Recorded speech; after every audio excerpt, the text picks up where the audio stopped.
Welcome back to the Marketing MadMen. Trip Job and Nick Constantino here with Brian Finneran from 680 The Fan and the Atlanta Falcons. It's been fun talking about the NFL and your career and your thoughts around Atlanta. So let's we kind of teased it going into the break. Let's think about the NFL in the next 10 to 15 years.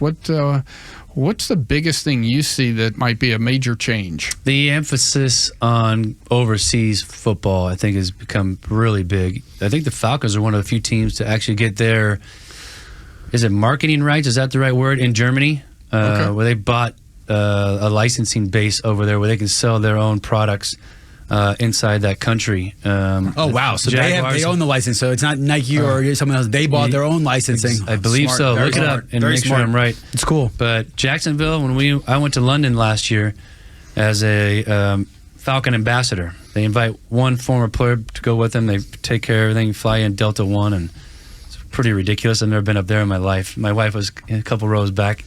Was the room temperature beer off-putting to you? Because that was the first thing that caught me off guard when I got to London. I was like, wait, why is this beer warm? I go, oh my God, That it's depends delicious. where you're going, what you're looking It's for. delicious. But if you get to the right pub, you can find some. There's been a lot of work in London. There's the NFL Europe academies and all that. Do you envision at some point, we were talking building before, or the NFL to get serious will build a campus so that teams might end up over there for a few weeks and really expand this idea of the number of games? That's interesting. I think a London-based campus would not be a bad idea.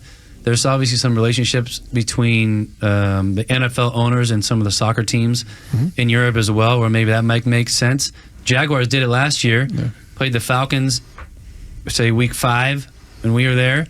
And then they stayed in the same area and then played a different game against another team the next week, just shifted to a different stadium. Yeah. So like a base camp, like you said, so they can train there. Yeah, I mean, if you have the NFL practice facilities, living facilities, all the things, does that make it easier to be there for 2 or 3 weeks versus some of the grumblings you hear now? Yeah, because then you can control the field, type of field, the field space, whatever it is. So, yeah, it makes... I think either next year or within the next 2 years, every team's going to play a game overseas somewhere. Yeah. I think Friday night. Open up Thursday night this NFL season. Chiefs are playing somebody, I can't remember who. And then Friday night, I believe... It's Packers and Eagles. Packers and Eagles are going to São Paulo. But Brazil, man, for the first time. We'll go down there. So send me to Brazil. Yeah. Goodness gracious. It'll be... I like the idea of having an NFL-type facility where multiple teams can kind of come in and use it. I don't think we'll ever, and I shouldn't even say this, but I don't think it doesn't make sense for the players, and I don't think the players like the idea of having a team in another country. Yeah. The only reason 2 weeks, fine. The only reason I think it may happen is the NFL has shown themselves to be control freaks. With the XFL and the UFL, I mean, if the NFL had bought into any of those, they would still exist. The Arena Football League has been demolished. They already they're telling people that week before in the playoffs they're moving. If they wanted those farm systems to exist, they would have had those farm systems exist. Yeah. So the only natural progression of something to keep going at a point is some sort of international expansion or completely buying in China. And the problem with China is they will destroy their political legacy. And I'm saying just invest in the Chinese fan base, but you'll destroy the perceived political legacy because that's a problem. The NFL's done a pretty good job of walking the middle of the line here on all this stuff. If all of a sudden now you're investing in China and the NBA botched this whole thing with Morey and what he said about China, and if you go, where do you grow? It's so pervasive in this country. There's got to be a point to grow at some point. That's why I think there might be an international expansion or some sort of shift. I see the two linked, though. I mean, I think if you have a London-based facility, all right, you can bring multiple teams. I think that leads to a London team, right, as well. And then eventually you might be able to have, let's say, a team in Germany. Again, you go over there for 2 weeks. You base out of London. I mean, it's a 70-minute flight between London and I don't Cologne. agree, but I also think that most of these people are thinking 20, 30 years, and there's more growth potential in other places. Sao Paulo is a great example.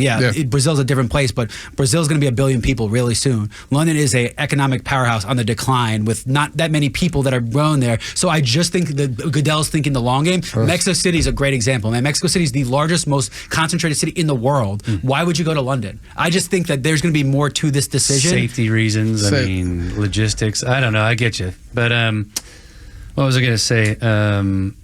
I really don't think there will be a team over there. I don't think the NFLPA will want it unless the money continues to go crazy and the salary cap continues to go berserk. Then maybe they'll buy in. But the idea, because the Jaguars were talked about for a long time to be in that team, to be shipped over there and London be their home base. Yeah.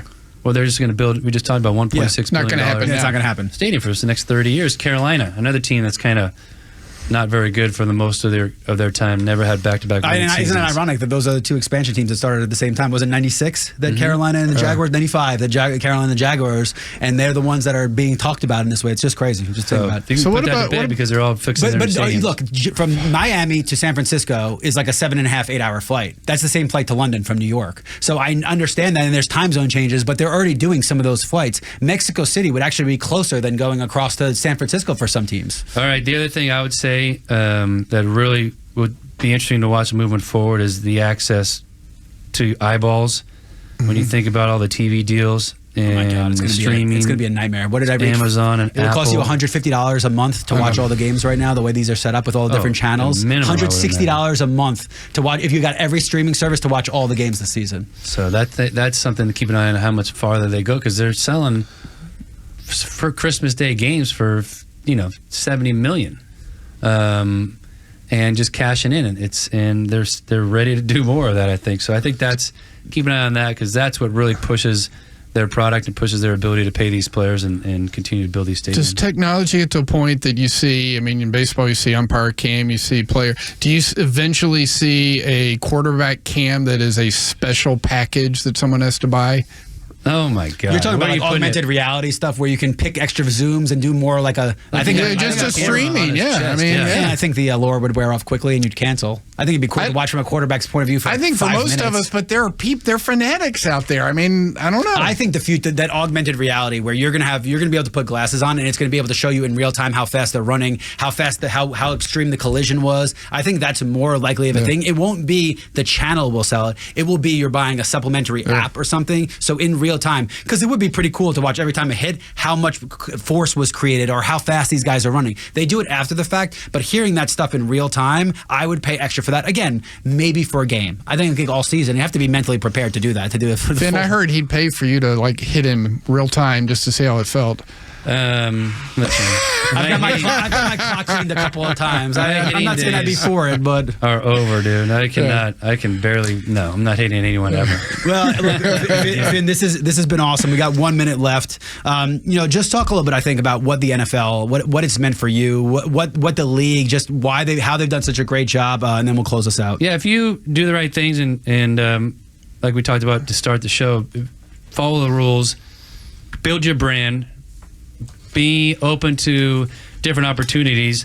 The NFL can springboard you to whatever you want. You don't have to be a superstar. I wasn't. And to talk about the deals that I was able to get and then parlay it into this fancy radio gig as well. You meet a lot of people. It's about how you use it, how you brand yourself, and obviously how you play on the football field. If you are serious about your career and you're willing to work and do the right things and do whatever it takes to be on the field and help your team win, that's what I love about the NFL is there really is very little BS. You either can help this team win or you can't. And if you can't, we'll give you one extra shot, but you're going to get cut because we ain't got time for you. We don't have roster spots for us to just, the coach's son, so you're going to be on the team. That's not how it works in this profession. I think that's why the product's so good. It's the old line. It's a business. Yeah. It's a business. It really is. Well, guys, I've loved this conversation. I think your advice is great to anybody in any business about marketing or anything, because if you do what Finn said, you can be an all-NFL Madden player despite your relatively modest real-life NFL stats. There you go. You've been listening to the Marketing MadMen on Extra 106.3. We'll catch you next week.